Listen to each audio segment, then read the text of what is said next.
Sayo pa lang sa buntag, Disyembre 1 ning tuiga. Daghan na ang nakapila sa Municipal Gym sa Alabel, Sarangani Province. Kiniaron nga mo-avail sa mga produkto sa local farmers. Matod sa mga residente, gisagad na nila ang higayon aron nga makapalit og mga lokal nga produkto nga dili lamang presko kun dili barato sab. Yung nanay ko pila di ani maligya og bugas di.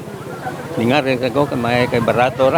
Palengke nga tag 50 man kilo dia. 45, 50. Kanir may barato. Gani malipayon ang pipila ka mga farmers tungod niini. Asa dakong tabang kini sa ilang panginabuhi. Ilabi na ang kanhing overseas Filipino worker nga si Maribel Baan nga gihatagan og gigayon sa gobyerno nga makapanginabuhi dinhi sa Alabel kauban ng iyang pamilya. Naami negosyo gitagaan mi og kanang kuan sa DTI dagdagan ko gipa-training mi para sa amo ang pangkabuhayan sa adlaw-adlaw kung pwede nimo i-market sa laing mga lugar. Ako ni ikatabang para sa mga sa bukid ma'am, pati pod sa among makaanakan. Nakapa-eskwela mi gikan ani kay 3 years na ko karon diri sa Food Hub Farmers ma'am. Naka 3 years na ko karong year ma'am. Nadako jud among pasalamat kay among mga baligya sa bukid ma'am dili na malata kay naa na may Food Hub Association ma'am. Ang mga dagko ma'am, amon to siya ang mahal karon nga time gibagsak namon siya sa tag 100 na lang kay year end naman good. So ang gagmay kay 65. Anaa sa 71 ka mga farmers ang mga mitambong sa maong aktibidad alayon sa kadiwa program sa Pangulo. Asa tumong niini ang matabangan ang mga local farmers. Ilabi na kadto mga naapektuhan sa magnitude 6.8 nga linog. Dugang pa pahalipay usab kini sa mga konsumante nga makapalit usab og mga baratong produkto. We will not be the last. Kaya nakita na mo ang response good sa tao.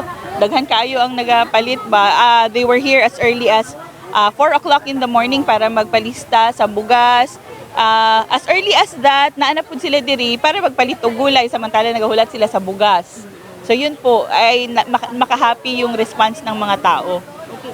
Kini gani karon nga kadiwa program in partnership sa Department of Labor and Employment isa pod sa mga intervention nga maka-income sila no ang ato ang mga smallholder farmers nga naa dinhi karon sa likod through selling their locally produced nga agri products para usab nga makales ang ato ang mga buyers sa bugas no. Gawas sa nagkatigom ang mga farmers, aduna usab giandam kanila nga pahalipay ang mga opisyal. Mao ang paghatag kanila og sweldo sa ilang pag-display sa ilang mga produkto. For now, ang kadiwa namin, meron kaming 70 na sellers and farmers.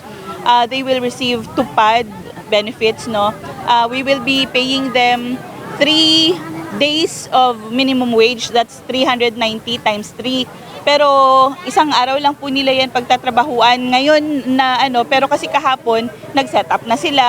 In the heart of changing lives, kini si Russell Jean Mantile sa Brigada News Gensan, Brigada News.